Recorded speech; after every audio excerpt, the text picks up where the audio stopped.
Hi everyone, welcome to another episode of Top 5 of the Week. As usual, my recommendations this week are as interesting as they are diverse. So let's get into it. First is a report on the role of foreign aid in the development of Sub-Saharan Africa that notes that there has been a largely negative relationship between foreign aid and development levels in Sub-Saharan Africa since the 1950s. It claims that in Sub-Saharan Africa, the big push theory of using foreign aid funds to fill savings gaps and provide capital has not proved to be successful, in part because of a lack of government integrity and judicial effectiveness. The paper suggests that corruption and dependence, in particular, have led to GDP decreasing with aid, negatively impacting both human and physical capital development. The paper recommends that in the future, donors need to approach development policies in a less of a one-fits-all type of manner and stop applying austerity-based westernized perspectives to all developing countries. At number 2 is the 2021 African Continental Free Trade Area Futures Report that looks at which value chains can be maximized for a Made in Africa revolution. The paper provides market players an opportunity to better understand where business decisions can be made to invest in the AfCFTA, informed by the direction of emerging opportunities in value chains. It also offers the view from industry players running exporting enterprises in some of the value chains identified. Their experiences shed a light on practice and on needed policy interventions to make the AfCFTA work in accelerating the objectives of structural transformation and sustainable development. Up next is a study that takes us to Zimbabwe and confirms the presence of gender-based violence against women and girls in the 3 mining hotspot districts, with the most commonly reported forms being physical violence, sexual assault, emotional abuse, followed by sexual violence, economic violence, and maltreatment.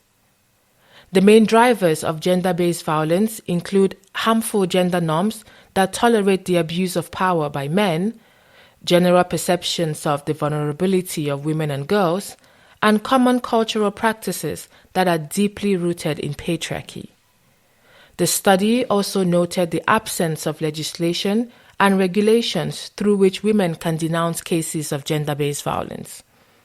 The study offers the following recommendations for the government, civil society, donors, and the private sector, and they are: number 1, craft and implement context-specific laws and policies that prevent gender-based violence in artisanal small-scale mining. 2, register claims and formalize the artisanal small-scale mining sector to create a gender-sensitive environment where women and girls can participate equally without being exposed to gender-based violence. 3, engage men and boys as change agents to transform discriminatory gender norms and dispel the stereotypes, myths, and beliefs that drive gender-based violence in artisanal small-scale mining. 4, provide long-term flexible funding for civil society organizations to prevent and respond to gender-based violence in artisanal small-scale mining.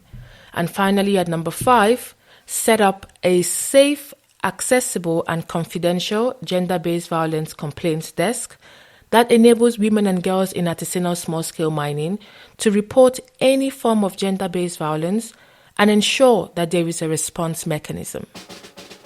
My 4th recommendation is a look at the COVID-19 pandemic and Africa's fisheries industry. The sudden drop in human activity has impacted the environment as well as the use and exploitation of natural resources, in particular fisheries. This note focuses on the situation observed in 4 countries, Morocco, Mauritania, Senegal, and Seychelles, which are highly dependent on the fisheries sector in one form or another. The aim of this note is to analyze the direct and indirect impacts of the COVID-19 pandemic on the entire fisheries sector, from fish catching operations to the value and marketing chains, with special focus on governance issues and problems relating to gender and informal sector actors. Finally, at number 5 is a flagship report on the state of food security and nutrition in Near East and North Africa, with a focus on rethinking food systems for healthy diets and improved nutrition. Over the past 10 years, Arab state food systems have had a mixed record in reaching the goal of SDG 2, which is zero hunger. Though there has been progress in reducing the number of hungry people, much of this was erased by growing conflict in the region since 2010. The report is in 3 parts, and Part 1 analyzes the latest indicator data for SDG 2, as well as global nutrition targets agreed by the World Health Assembly. Part 2 focuses on the region's policies to transform food systems to reduce hunger, child and maternal malnutrition and overweight, obesity, and non-communicable diseases. Finally, Part 3 takes on the theme of sustainable food systems for healthy diets, proposing ways to shape food systems to better support safe and healthy diets. That's it from me, folks. Have an amazing week and stay safe out there. Bye.